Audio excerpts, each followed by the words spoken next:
All right, Chief, Attorney General's here today, kind of honoring you, your station, for what you've done. Talk a little bit about why he was here today. Well, the information that we got was that the Attorney General had heard, I guess let me back up a little bit.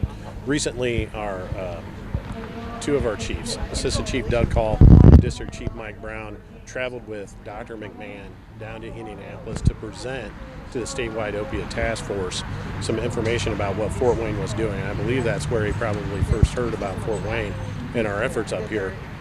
I know that Dr. McMahon is very, very proud of us and what we've been able to accomplish here. So she's not hesitant to let people know. So we appreciate her for that. But since we started carrying Narcan on our engines, we've saved 15 lives in the city of Fort Wayne, and that's a big deal. Just this station here alone, 5 hours after they were trained, they made their first run, administered the Narcan, and brought the patient back, returned the breathing on the patient. So, we're really proud of that. Anytime we can save lives and accomplish our core mission, it's a really big deal for us. Talk about just quickly how helpful of a tool it is. People can die like that, and for you to show up and have a tool like that, very, very helpful for you. Obviously. Yeah, so the opiates attach to the brain, to receptors on the brain, and they actually start telling the brain to shut down functions, and the first one that stops is the breathing. So if we're able to, the quicker we can administer Narcan, we can block those receptors from allowing opiates to attach to them, which then the patient, and their breathing returns and their consciousness returns. So to be able to do that before we have to take more invasive measures like installing airways or inserting airways and starting CPR if they go into cardiac arrest, that it's that much better for the patient and much more better for their recovery in the end. Does every fire station in Fort Wayne have the Narcan? They do. Every fire apparatus in the city of Fort Wayne has Narcan. And it was over a year ago, Dr. McMahon invited me to a meeting in which she detailed the advantages of Narcan. Excuse me, my pager is going on. It was a year ago she invited us to a meeting in which she detailed the advantages to carrying Narcan. And at that time, the pricing per unit was $50.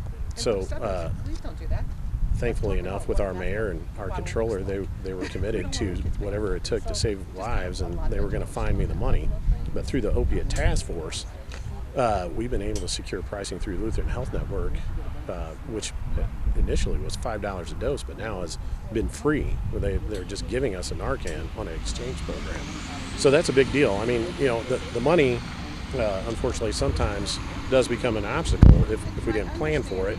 But through our friends in the community, we've been able to do it and not have to worry about that. So putting a kit on every single rig, making sure that we make it to the scene within that 4.5 minute target time that we're shooting for, and then administering that Narcan a minute and a half after that, it's a big deal when it comes to patient survivability. When you talk about this growing trend, where were you at when you implemented it and started carrying it? Where were you at in that trend? Had it already started? Oh yeah, we had in fact when Dr. McMahon had her first meeting with us, we were no stranger to the effects of opiate overdose. And then, as the Attorney General, I think, mentioned, as he started shutting down the suppliers of the doctors who were prescribing the heroin, they started turning to more illicit sources. And then we started seeing it increase, the level of opiate or just overdoses in Allen County increase. In fact, Dr. McMahon just the other day told me we saw a 40% increase in overdose patients within the last 12 months. 40%, I mean, that's pretty big.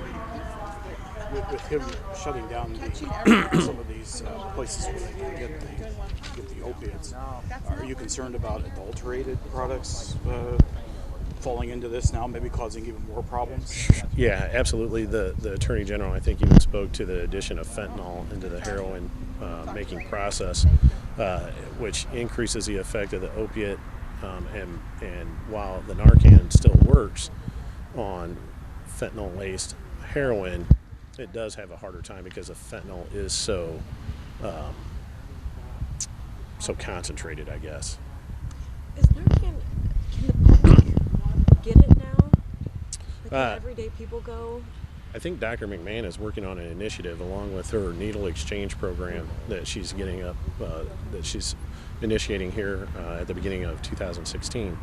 I think she's also looking at the administration or the availability of Narcan to family and friends of known heroin addicts, so that if while they're trying to battle that addiction, should they overdose, they can still save their life. Interesting, I guess, little fact that I didn't realize is that when some of our heroin addicts are jailed and they go through like a detoxification process, they come out and they just assume that they can take the same amount of heroin when they get out, and then that's what usually leads to the overdose. So I know she's also looking at ways to combat that too. Would that make you worried that would maybe enable drug addicts, them thinking, well, I can overdose because there's Narcan? Well, we're not really in the business of worrying about those kinds of things here on the fire department. The question that always comes up is if there's a way that we can save more lives, how do we save more lives? And whether they're making good decisions or bad decisions, that's not really for us to judge. We just want to be able to give them a second chance. In fact, we know that one of the patients of the 15 that we saved did enter a rehab program, and from what I understand is doing really well. So, 15 lives overall, one that we know for sure is in a rehab program and on a way to a better life. That's all we care about in the end.